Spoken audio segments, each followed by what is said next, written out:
Recién te contábamos junto a Leandro qué va a pasar con las tarifas de luz y gas y qué va a pasar también con el tema de los subsidios. Por eso esta noche vamos a volver a saludar a el exsecretario de Energía, Emilio Apud, para tener una profundidad más intensa sobre este tema. Hola, ingeniero, buenas noches. Gracias por esta ida y vuelta. ¿Cómo está usted?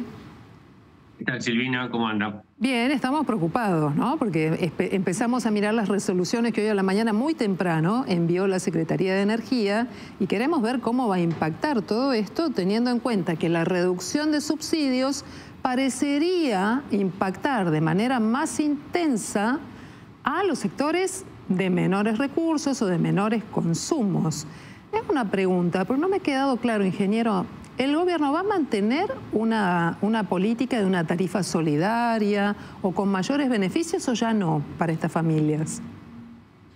Sí, está en estudio cuál va a ser el nivel de ingresos para determinar las personas que por ese nivel de ingresos no están en condiciones de pagar la tarifa plena para un mínimo de energía necesaria para su hogar, ¿no?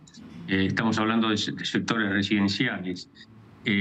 Para eso es un sistema bastante complejo el que están trabajando, que es determinar la canasta básica de energéticos o canasta básica energética que tiene el consumo de gas y el consumo de electricidad para una familia o un usuario residencial en distintas partes, latitudes del país, ¿no? Desde el norte hasta el sur, dividido en 6 partes, en 6 rodajas el país.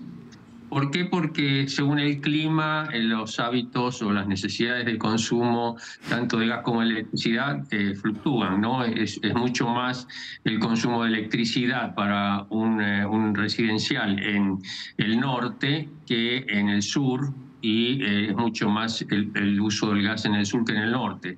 Y en el intermedio tienen que definirse cuáles son las cantidades mínimas de electricidad y gas por usuario, para tener el mínimo para poder vivir, no sé, no digo subsistencia, pero hoy por hoy no se puede vivir sin electricidad. Entonces se va a determinar si son 100, 150, 160, no sé cuántos kilovatios hora por mes, esa cantidad mínima.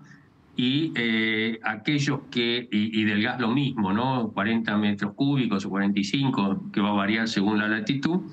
Y eso se lo va a dividir por el ingreso de todas las personas que están colgadas de esos medidores, que son los convivientes, y es la suma de los ingresos, no es solamente el ingreso de la persona que es titular de la boleta. Entonces eso hace que, bueno, el cociente entre la energía mínima, ¿no? El valor de la energía mínima y los ingresos, ¿no?, sean menores. Si supera un valor del 8 o el 10%, es muy probable que para esa gente que le dé ese cociente, bueno, tengan subvencionado esa cantidad mínima de energía por encima de la cual van a pagar el total. Y ese subsidio no va a ir a las empresas, sino directamente a ese usuario. El usuario lo que va a hacer es pagar la factura completa y se le va a reintegrar a través del banco o de la caja de ahorro o de la tarjeta de jubilación, de lo que sea, ¿no? Emilio. Es un poco... Emilio, ¿qué tal? Buenas noches, lo saluda Leandro Dario. Para las personas que nos están mirando del otro lado, que dicen, bueno, a mí ya me aumentó el gas y la luz a principio de año, ya tuve aumentos considerables, ¿por qué les aumenta ahora de vuelta en junio? ¿Usted les podría explicar eso? Sí, porque les aumentaron la parte de la factura que es transporte y distribución. Eso no está subsidiado, eso estaba atrasado directamente porque no se le permitía a las empresas de transporte y distribución aumentar de acuerdo al aumento de los costos en contextos inflacionarios como los que teníamos. En el caso del gas en general para todo el país, ¿no?, el aumento de transporte y distribución. En el caso de la electricidad no. ¿Por qué? Porque en cada provincia hay una autoridad de aplicación que es la que decide cuánto pueden cobrar las empresas que tienen la concesión de distribución y entonces eso va a variar, ¿no? Es muy probable que, salvo el AMBA, los aumentos en esos segmentos de distribución sean un poco menores que en el AMBA, porque en el AMBA estaban mucho más atrasados porque la autoridad de aplicación era el gobierno nacional y no ni la provincia de Buenos Aires ni Cava. Así que es el tema este del aumento que viene ahora, no es porque le han congelado esa parte de la distribución y el transporte el mes pasado y ahora en junio también, cosa que no les cae muy en gracia a las empresas porque asumieron compromisos y gastos en función de esa actualización que ahora se la frena el gobierno. ¿Pero por qué la frena el gobierno? Porque dice, bueno, no podemos actualizar ese segmento de transporte y distribución y a su vez quitar subsidio. Ahora, esta quita de subsidios, lo que trae de novedad en junio es que también se baja el tope de consumo subsidiado, tanto en gas como en luz. ¿Por qué va a ser importantísimo en este invierno, donde se consume más gas, por ejemplo, cuidar al extremo el consumo, Emilio? Sí, te aclaro que los aumentos de gas son mínimos, los previstos para este mes. No, los de luz son mayores. ¿Por qué? Porque se está pensando que se exacerba mucho, se incrementa mucho el consumo de gas en el invierno y la gente lo que ve es el número final de la factura, pero no ve que la cantidad de gas que consume es 6 o 7 veces mayor que la que consumía cuando no hacía frío. Entonces, si aumenta el consumo 6 o 7 veces y aumenta la tarifa 5 o 6 veces, no estamos hablando de que lo que valía 1 va a valer 30. Por eso es que primero hay que informar a la gente de que cuide el consumo de gas ahora en el invierno y el Estado va a tratar, el gobierno va a tratar de ralentizar o ir postergando los aumentos del gas, no así los de electricidad, que si bien suenan fuertes, ¿no?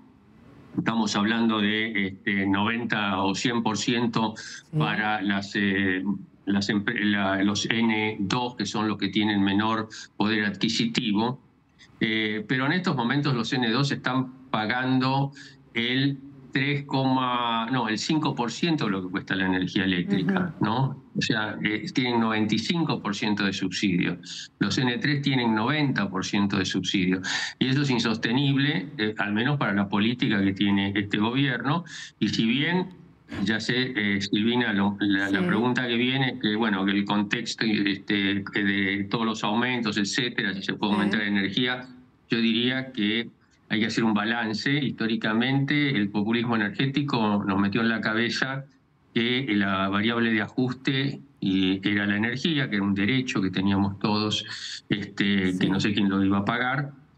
Y eso no es cierto, ¿no? Yo creo que cada hogar va a tener que repensar bien su presupuesto, ¿no? Y todo lo que está usando ahora por no pagar la energía va a tener que renunciar y va a tener que pagar lo que cuesta la energía dentro de 6 meses, que creo que va a ser el plazo para terminar con los subsidios, ¿no? Curiosamente la pregunta no iba a ser esa, sino que la pregunta, y para terminar esta nota, pero de todas maneras le agradezco su lectura sobre el punto, también es un tema muy sensible, poder usar y pagar la electricidad y el gas, sobre todo en esta temporada. La pregunta era otra, sin embargo.